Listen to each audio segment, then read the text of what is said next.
Radio Papille. Radio Papille. Au cœur de nos cuisines santé médico-sociales. Ça tourne là? Elle est où la caméra? Mais c'est de la radio, banane. Ah oui. Ah c'est ça alors. On m'entend? Coucou. Je peux mettre un effet sur ma voix? C'est moi. Arrête. La Pony représente. Mais arrête. On dirait le rappeur Jul et on va rien comprendre. Bonjour à tous, on se présente, je suis Rudolf. Et je suis Elfie, je suis le lutin en chef du Papa Noël et c'est moi qui gère toute la logistique de Noël. Et moi, le reine préféré du Papa Noël. C'est moi qui gère toute la logistique de manger tout le sirop d'érable ici. J'adore ça, le sirop d'érable. Bien, si on vous contacte aujourd'hui, c'est qu'on a besoin de vous, la team santé médico-sociale. Le Papa Noël, il va pas bien du tout. Ça fait 2 semaines que la mère Noël, elle est partie. Ils font un break. Elle a décidé de passer Noël au chaud en Martinique. Et le Papa Noël, il est au fond du seau depuis son départ. Oh là là là là là là. Il se laisse complètement aller, le pauvre. Il passe ses journées à regarder des séries sur la Ponyflix. Il mange n'importe quoi. On dirait une vieille chaussette de Noël et nous, ça nous inquiète beaucoup, beaucoup. Exactement. Et la légende raconte qu'on l'a même vu manger un burger de reine. Oh non, non, non, non, non, non, non, non, non, non, non, non, non, non. Alors on doit agir. Oh oui. Parce que d'après mes calculs, si le Papa Noël continue de se laisser aller et de mal manger, il va continuer de ne pas être en forme. Et s'il n'est pas en forme, il va moins vite dans la distribution des cadeaux. Et s'il va moins vite pour distribuer les cadeaux, tous les enfants n'auront pas leur cadeau de Noël. Catastrophe! Justement, c'est là qu'on a besoin des cuisiniers Sodexo et Sogeres. On va partir à la rencontre de 3 chefs grâce à nos envoyés spéciaux sur le terrain. Ils vont nous expliquer comment cuisiner un menu de Noël, entrée plat dessert, des plus savoureux, qui va redonner du peps au Papa Noël. Et on peut cuisiner en direct avec les chefs? S'il te plaît, s'il te plaît, s'il te plaît. On va essayer du moins, et on va même appeler ça le Repapa Noël. Oh, t'es trop fort. Alors autant j'avais pas voté pour toi pour devenir le lutin en chef, autant là je suis complètement derrière toi. Allez, c'est parti. Le temps que notre premier envoyé spécial se dirige vers la première cuisine pour l'entrée, est-ce que tu peux aller nous chercher tout le matériel de cuisine, Rudolf? Allez, j'y vais, Elfie. Alors. Et fais attention quand tu prends les casseroles sur l'étagère, c'est fragile. C'est pas moi. Ça commence bien. C'est bon, tout n'est pas caché. Je pose les casseroles sur le feu, j'ai les couteaux entre les sabots, on est prêt à cuisiner le repas Noël. C'est parti pour l'entrée. C'est l'entrée du repas Noël. Pour l'entrée du repas Noël, on file chez Marie Testu pour cuisiner une tatin de foie gras. Hé Elfie, tu sais pourquoi ça s'appelle comme ça? Non, pourquoi? Parce que c'est tellement bon que quand ça arrive sur la table, tu fais tatin. Ok, bon. C'est drôle, hein? Allez, concentre-toi, Rudolf. Il faut qu'on écoute attentivement Samuel, notre envoyé spécial sur place. On t'écoute, Samuel. On peut commencer déjà par présenter un peu la recette, savoir ce que c'est que ce tatin de foie gras. Alors, ce tatin de foie gras, en fait, t'as une base de pain d'épices. Ensuite, on vient rajouter un petit chutney d'oignon rouge avec du sirop d'érable. Ensuite, on vient rajouter une belle tranche de foie gras. Et par-dessus, on rajoute une petite compotée de pommes qu'on a fait caraméliser avec du calvados et un petit peu de 4 épices pour rappeler un petit peu le pain d'épices. Bien, donc du bon sur du bon sur du bon et sur du bon mélangé, ça devrait être pas mal. Ouais, ça devrait être pas mal. Qu'est-ce qu'il nous faut pour ça? C'est assez simple. Pour ton chutney, il va te falloir des oignons rouges, de la moutarde, du vinaigre, de cidre et du sirop d'érable. Donc ça, c'est vraiment pour notre chutney. Pour la compotée de pommes, il te faut des pommes, du 4 épices et un petit peu de calvados. Avec modération, mais là, c'est pour la recette uniquement. Les oignons rouges, donc on va les cuire, évidemment. On va compoter tout ça. On va les émincer, on va les faire compoter. Et ensuite, en fait, on va déglacer avec un petit peu de vinaigre, de cidre. Et on va rajouter un peu de moutarde et un peu de sirop d'érable. Voilà, l'idée, c'est que ça te fasse vraiment comme un petit chutney, quoi. Et je vois les 4 épices, ça c'est très Noël. Ça va bien avec le foie gras, ça rappelle le pain d'épices. Bon, bah, il n'y a plus qu'à, première étape. Première étape, on va s'occuper de notre chutney. Écoute, on va prendre nos petits oignons. Tac. Et là, on va vraiment les émincer assez finement. Et on les fait cuire dans un petit peu d'huile d'olive. Et même à regarder, en fait, les oignons rouges, ça pourrait faire des belles boules de sapin. C'est vrai. Après, on préfère les mettre dans la recette que dans le sapin. Ouais, personnellement. Hein. Moi, je mets de l'oignon partout, perso. C'est bien joli bruit. Ça débute bien une recette. On est d'accord. Bon, là, on va le laisser revenir 5 minutes parce que ça doit bien fondre. Pendant ce temps-là, on en profite pour s'attaquer aux pommes. La petite astuce pour la compotée de pommes. On les coupe bien fines, ça va bien compoter. Et comme après, tu vas venir l'emporte-piécer, en fait, faut pas que tu coupes les gros morceaux qui partent à gauche, à droite. Hop. Et ça, on va faire revenir dans du beurre. Voilà. Et là, moi, je vais même lui rajouter direct 4 épices. Ça va faire torréfier un peu les épices. Ah, petite astuce, Rudolf et Elfie, notez bien. Ah, le petit chutney, il commence à être... on n'est pas loin là. Allez, on dégage. Et là, on vient rajouter un peu de moutarde et surtout du sirop d'érable. On s'est dit qu'il y a de la texture. Donc là, c'est cuit, on laisse refroidir. Ouais, on fait refroidir un peu au frigo. Voilà, on a choisi le frigo naturel. Là, on a choisi le frigo, le jardin qui fait 2 degrés, donc on est très bien. Et une fois que c'est froid, on passe au montage. Bon, on a laissé au frigo naturel, mais on va rentabiliser notre temps aussi. Pendant que ça refroidit dehors, le chutney et la compote. Et on va venir couper notre foie gras et l'emporte-piécer. Donc ça, voilà, c'est l'aspect un peu technique, Rudolf et Elfie. Je sais pas où vous en êtes, vous, dans la recette, mais un peu de concentration. D'ailleurs, on parle pas. Nous, on est à la recherche dans le dictionnaire de ce que ça veut dire emporte-piécer. Rudolf, t'as trouvé? Oh non, je comprends pas ce mot. On dirait un sort dans Harry Potter. Emporte-piécer. Ouah, ça marche en plus, eh. Oh, je suis Voldemort. Allez-y. Continuez la recette, on va trouver. Tac. Et les chutes, évidemment, on les garde. On peut les utiliser pour ravioles de foie gras, sauce au foie gras. Marie, elle est déjà lancée sur le plat de résistance. Bah ouais, anti-gaspi, enfin surtout du foie gras. Ok, donc ça, on est bien. On va faire la même chose avec les pains d'épices. Il n'y a plus qu'à empiler. Là, il n'y a plus qu'à enfiler, exactement. Et là, c'est pareil, on a des chutes, on les jette pas. On peut faire un crumble de pommes, par exemple. On ne jette rien. Et voilà. Bon, on sait ce qu'il va y avoir comme repas ce soir chez Marie. Donc là, ça y est, c'est la partie équilibriste. Alors, on garde l'emporte-pièce. C'est ça, ouais, l'idée c'est qu'on garde l'emporte-pièce à chaque fois, comme ça on aura quelque chose de bien régulier. Donc là, on commence par notre pain d'épices. Ensuite, un petit peu de chutney. Il a une belle couleur, le chutney. Il est joli, il est un peu sirupeux. Ensuite, je viens rajouter mon foie gras et notre compoté de pommes. Bah après, chacun fait un peu selon ses... Si on est plus foie gras que... C'est ça, exactement. Bon, Marie, on sent que t'es bien plus foie gras quand même. Oui, moi j'avoue que c'est un peu mon péché. Et voilà. Ah, très joli. Parfait ça. Après, on peut leur donner la forme qu'on veut selon l'emporte-pièce qu'on a aussi. Là, clairement, tu peux faire des étoiles. Si on a un emporte-pièce sapin, ça marche. Moi, j'ai un emporte-pièce sapin, d'ailleurs. Ah, est-ce qu'on se le tenterait pas? On peut se le tenter. Ça marche bien. Écoute, ça marche pas mal. Si tu veux faire joujou un peu pour faire un peu le sapin, tu peux rajouter des baies roses, des trucs comme ça. C'est pas les deux rigolos qui nous écoutent qui diront le contraire. Je pense qu'ils vont se lancer.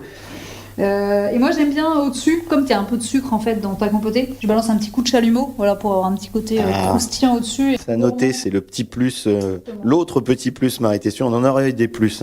Exactement. Et voilà. Avec les petites baies, ça marche très très bien, je trouve. Je pense qu'on peut être fiers de nous. Je pense qu'il est temps de se déconnecter parce que nous on va déguster, on va les laisser essayer de manger ce qu'ils ont fait de leur côté. Bon courage les amis, en tout cas bravo.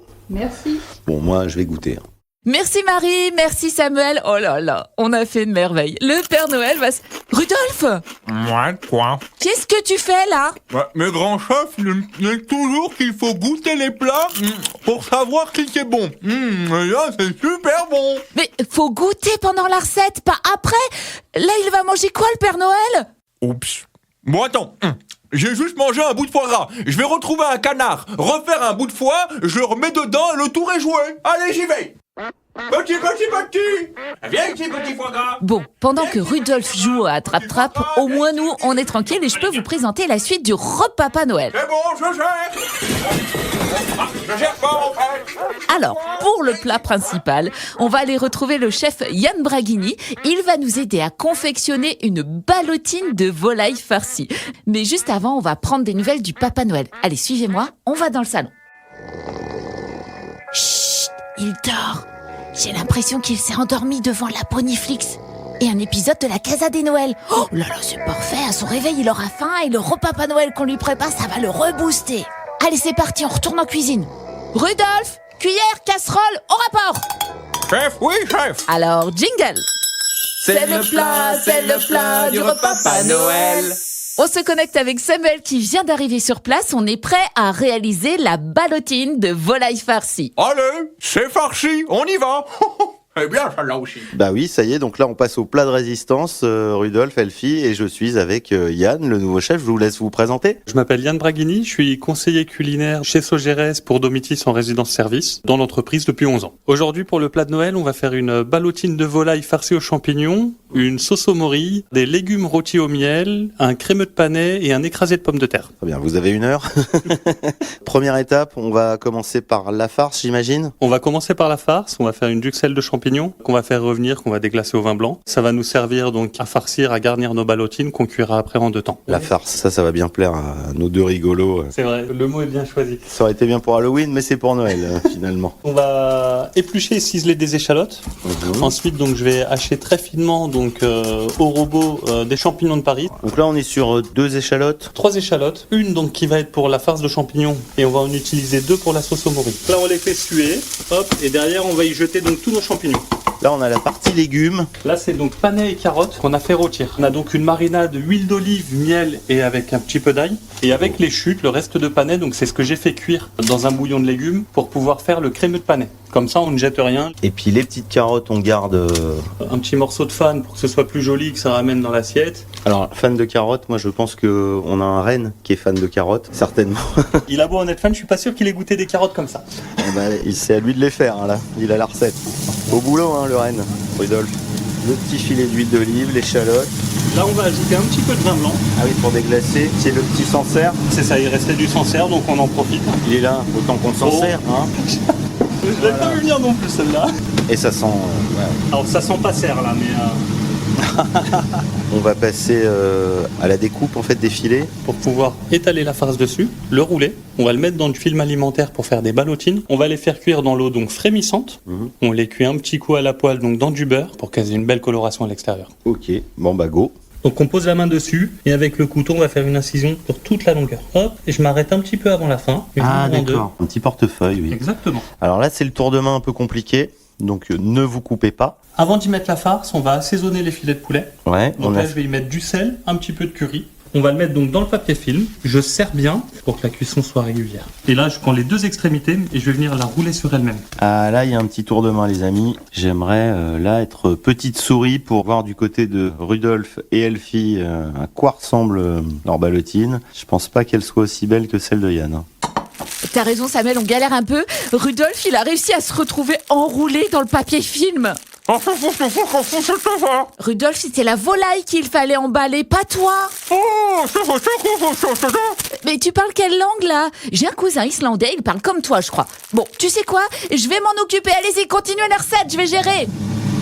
Pendant ce temps-là, on va lancer la sauce aux morilles. On va y faire suer les échalotes avec un petit peu d'ail haché. Et un petit peu de morille, j'imagine. Et un petit peu de morille, un petit peu de Sancerre. Échalote, ail, morille, Sancerre et crème. C'est fou, on retrouve tout en bouche. Ouais, tout est histoire d'équilibre, mais on va réussir à ressentir chaque ingrédient indépendamment en ayant une sauce au final, une seule sauce. Ah oui, donc là, on va attaquer l'étape dressage.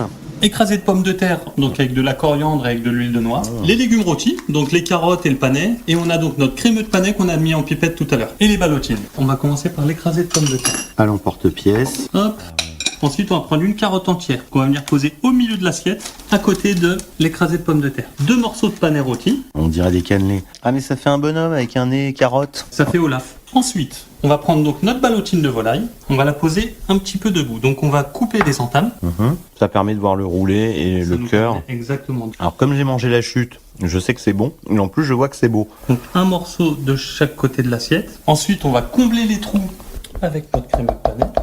On va se mettre d'abord quelques morilles à côté du poulet. Et ensuite, avec la sauce, on va venir la mettre au milieu pour qu'on puisse venir piocher directement au milieu de notre assiette. Alors là, on se dit que ça a l'air super, mais il y a le petit plus de Yann. Une cristalline de fan de carottes. En fait, on les met sur une assiette avec du film alimentaire. On badigeonne un petit peu d'huile d'olive dessus et on va les passer au micro-ondes à peu près 1 minute. Ouais. Et ça va les cristalliser. Je crois que c'est de l'art éphémère. Hein. Ça va pas rester comme ça. Ça va rester comme ça. Hein J'espère qu'on aura les mêmes assiettes de l'autre côté. Ouais, je sais pas ce que ça a donné chez nos amis. C'est eux qui vont nous dire. Merci beaucoup, Yann. Merci à toi. Bon courage de l'autre côté. Bon appétit à vous.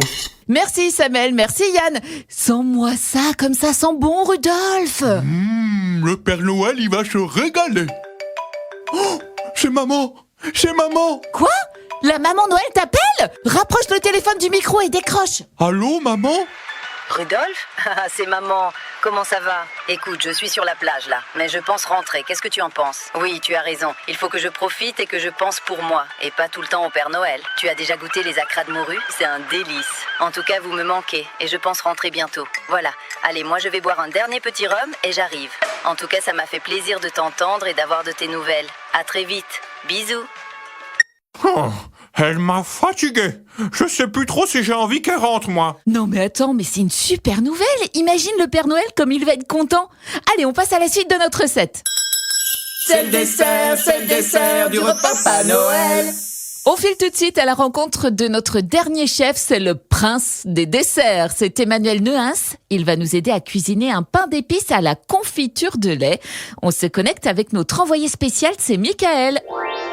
On s'est régalé avec l'entrée et le plat. Mais impossible de conclure sans un dessert digne de ce nom. Aujourd'hui, on prépare un pain d'épices un peu magique accompagné d'une confiture de lait fondante. Et comme toujours, nos amis du pôle Nord sont là. Salut Elfie, salut Rudolf. Salut! Regardez-les, leurs petits yeux brillent déjà. Ils ont hâte de découvrir cette création. Pour nous guider, nous sommes dans la cuisine de chef Emmanuel. Bonjour chef. Bonjour. Une petite présentation pour nos gourmands qui nous écoutent.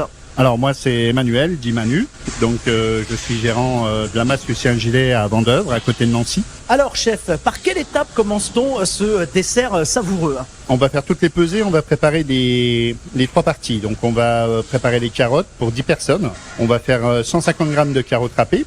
On va mettre dans une casserole de manière à tiédir, mais pas chauffer trop fort, hein, juste tiédir. Donc on va mettre 150 grammes de miel. On va mettre 1 gramme de cannelle, 1 gramme de gingembre, 1 gramme de muscade, 1 gramme de sel, la petite épice magique avec 1 gramme d'anis vert, le sucre. Donc en sucre, on va y mettre 60 grammes et on va faire chauffer. À côté de ça, la troisième préparation, donc on va mettre 150 grammes de farine, 8 grammes de levure. On va mélanger avec les 60 grammes de lait et les 66 grammes d'œufs. Une fois que tout est bien mélangé, on va reprendre le mélange de miel qu'on va réincorporer dans le mélange de farine. On incorpore les carottes et on a donc notre pain d'épices qui est prêt. Dites-nous, quelle astuce secrète pour rendre ce pain d'épices vraiment irrésistible? L'astuce, ça va être de changer l'épice, de mettre de l'anis vert moulu à la place du 4 épices, ce qui va donner un petit peu plus de peps. Pendant que vous mesurez, chef, les ingrédients, Elfie et Rudolf, vous suivez? Pas trop compliqué pour vous, j'espère? On suit, mais Rudolf, il a goûté une épice secrète, lui. Oh, ça pique. Oh, j'ai les cornes en feu, ça brûle, donnez-moi de la neige. Mais sinon, on avance. Tu peux continuer avec le chef Michael. Chef, comment sait-on que notre mélange là est prêt à passer à la cuisson? Y a-t-il un signe qui ne trompe pas? Quand la pâte va être bien onctueuse et qu'on a bien mélangé donc les 3 préparations, donc les carottes, le mélange de miel et épices, avec le mélange farine, œuf et lait. Une erreur classique que nos lutins débutants pourraient commettre, histoire qu'on évite une catastrophe là au pôle Nord. Oublier un des éléments ou une épice et surtout la pincée de sel. Regardez Rudolf, il s'approche, il renifle, je crois qu'il veut goûter avant tout le monde. Elfie, surveillez-le, sinon il dévore tout avant que ça cuise. Allez, on croise les doigts que ce dessert fasse fondre le cœur du Père Noël. Chef, si vous aviez une petite astuce pour transformer ce dessert en véritable œuvre d'art. Alors, ça va être de mouler dans des moules en silicone en forme de diamant ou alors de petits personnages biscuits ou quelque chose comme ça. Ah oui, waouh, là, nos lutins vont être impressionnés, Et Rudolf va encore faire de grands yeux, Non, Rudolf, ne mange pas tout. Mais ça a l'air trop bon, et ça va calmer le goût épicé là qui pique là. Préparez vos papilles, on arrive au moment quasiment de la dégustation, parce que là, on va le mettre dans le four. Comment ça se passe pour le four? Une fois que le mélange est fait, que ça a été moulé, donc on va mettre au four pendant 1 heure. Donc on préchauffe le four 180 degrés.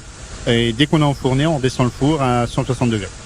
Allez, on récapitule rapidement, chef Emmanuel. On a d'abord le mélange avec le miel, les épices, le sucre et la petite pincée de sel, qu'on n'oublie pas. Après, donc on a le deuxième mélange avec la farine, les œufs, le lait et les carottes. On remélange le tout. Une fois que tout est bien onctueux, on moule et on met en cuisson. Et ça va être sublimé par sa confiture de lait. Pareil, la confiture de lait, il y a une petite astuce. Ça va être de travailler avec les boîtes de lait concentré sucré. Donc on l'ouvre pas, on la met au four à 120 degrés pendant 1 heure. On la sort du four, on la laisse refroidir un petit peu.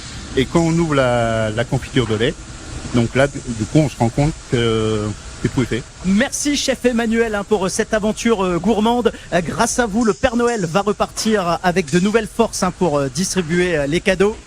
Elfie et Rudolf sont ravis, j'en suis sûr que nos auditeurs aussi.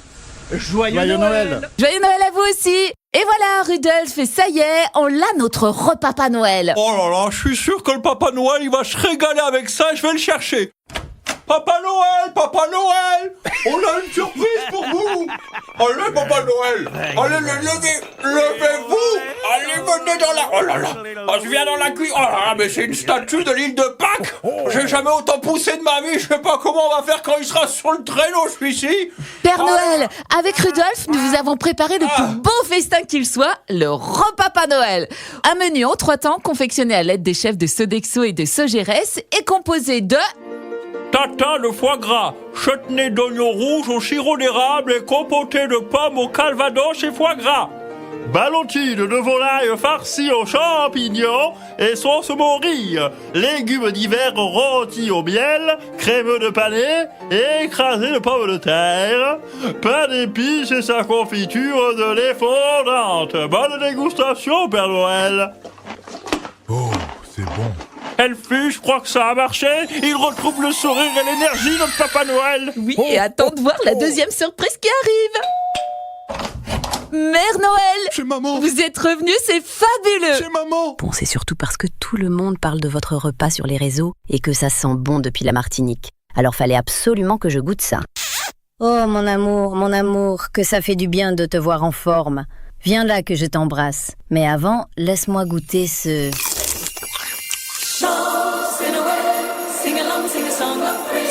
Et voilà Rudolf, j'ai l'impression qu'on a sauvé le Noël de tous les enfants. Oh, c'est fabuleux, Elfie. Tant qu'on a le micro, je voulais remercier toutes les équipes de Sodexo et de Sogeres qui chaque jour font en sorte que chaque repas soit le meilleur des repas. Et moi je remercie les chefs et les envoyés spéciaux qui nous ont permis de réaliser ce repas Noël. J'espère que vous allez vous régaler à reproduire ça chez vous. On vous embrasse, passez de bonnes fêtes de fin d'année. Et avant de se quitter, on dit bravo à Charlotte Savidan de l'EHPAD des foyers Petite Plaisance à Salvagnac dans le 81 qui remporte un coffret à raclette. Et pour cet épisode, c'est carrément un panier gourmand qui est en jeu d'une valeur de 100 € avec foie gras, vin, douceur chocolatée, plaisir sucré, plat et terrine.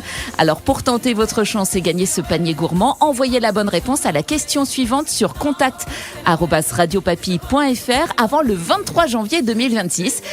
Et la question c'est, quel est le prénom du renne qui m'accompagne? Oh là là, c'est dur. Je savais même pas que t'avais un renne. Rudolf, je t'aime beaucoup, mais parfois, t'as vraiment la neige qui te monte au cerveau. Allez, salut tout le monde et surtout, Bonne fête à tous.